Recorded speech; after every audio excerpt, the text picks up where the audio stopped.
ئەگەرم جارە ویژدانی نووسود وە خەبەر هات چەکەکەت دانێ.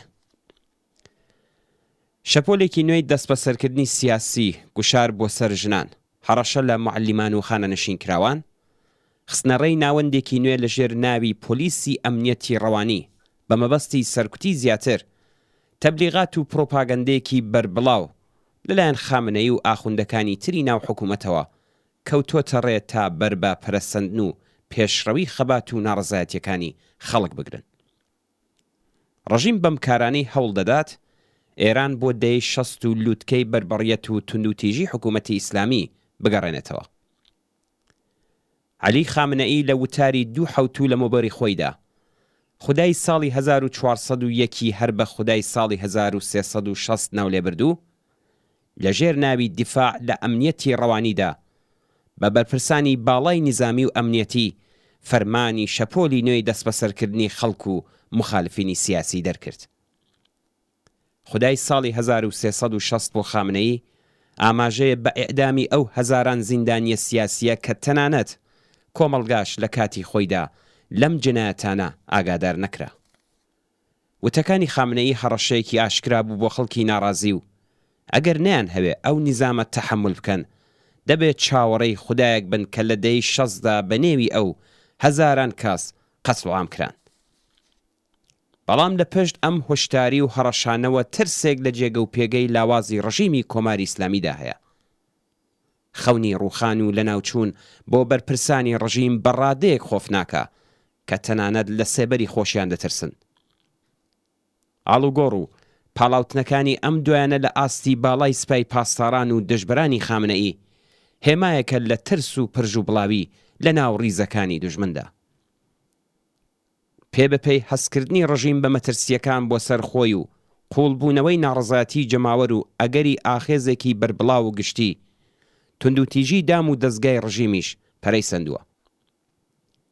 لەم پەیوەندێدا هێزە جەماوەری و ئازادی خوازەکان لە بانگەشەیەکدا بۆ هێزە چەکدارەکان داوایان لێکردوون بە خەڵک پەیوەست بن و تەخە لە خەڵک نەکەن. سینەماگەران و موسیقاکاران لە ڕاگەیاندن و سرودەکاندا داوایان لە هێزە سەرکوتگەرەکان کردووە چەکەکانیان دابنێن و تەقە لە خەڵکی ناڕازی نەکەن.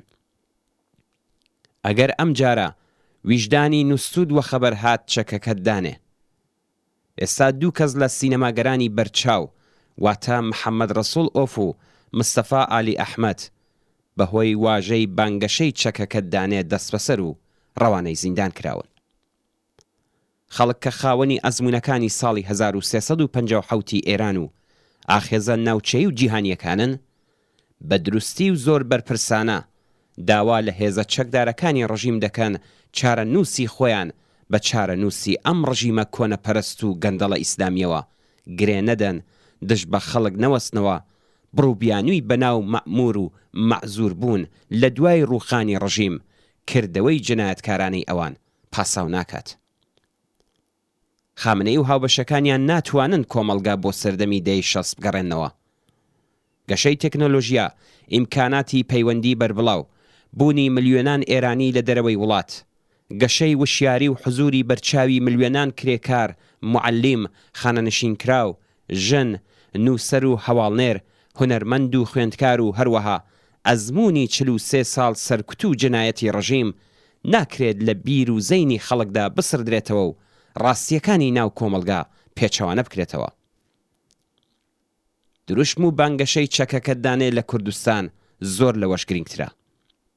ئەم دروشمە واتە بانگەشە و داواکردن لە هێزە چەکدارەکان بۆ ئەوەی لە دژی خەڵک نەوەستنەوە تەقە لە کۆڵبەران و خۆپیشاندانی جەماوەری ناڕازینەکەن چەکەکانتان فڕێ بدەن یان لە فەرمانی فەرماندە جنایەتکارەکان سەرپێچی بکەن و نەبنە ئامرازی سەرکوتی جەماوەر. بەشێکی عەزیم لە هێزە چەکدارەکان و بە تایبەت سەرباز و پلە نزمەکان سەر بە توێژی بێبەشی کۆمەلگان و بەهۆی ناچاری، نەبوونی وشیاری، هەژاری و بێکاریەوە چوونەتە خزمەت ڕژیمی ئیسلامی و حسابی ئەوان لە حسابی فەرماندە گەندەڵ و جنایەتکارەکان سیخوڕ و ئەشکەنجەگەران و لە دەسەڵاتدارانی دز و جنایەتکاری ڕژیمی ئیسلامی جیایە. لە ساڵی 1357دا پۆل پۆل لە هێزە نزامیەکان نەتەنیا بەشداری سەرکوتی خەڵک لەلایەن دەسەڵاتی گەندەڵ و سەرەڕۆی پەهلەویەوە نەبوون، بەڵکو بە توور هەڵدانی چەکەکانیان بە پەیوەستبوون بە خەڵک و تەنانەت بە خەبات لە دژی حکوومەتی پەهلەوی بەکردەوە یارمەتی دەربوون بۆ ڕووخانی نظامی سەڵتەنەتی.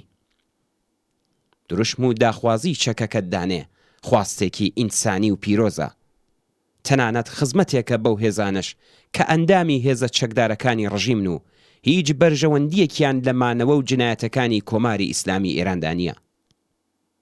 بەردەنگی چەکەکەتدانێ ئەو کەسانن کە هەر ئێستا و بە هەر هۆکارێک لە ناو دام و دەستگای سەرکوتی ڕژیمدان لە سەرکوت و جنایەتەکانی ئەم حکوومەتەدا بەشداری نەکەن و خۆیان لە خزمەت بەم ڕژیمە بەدناو و ڕسوایە بپارێزن.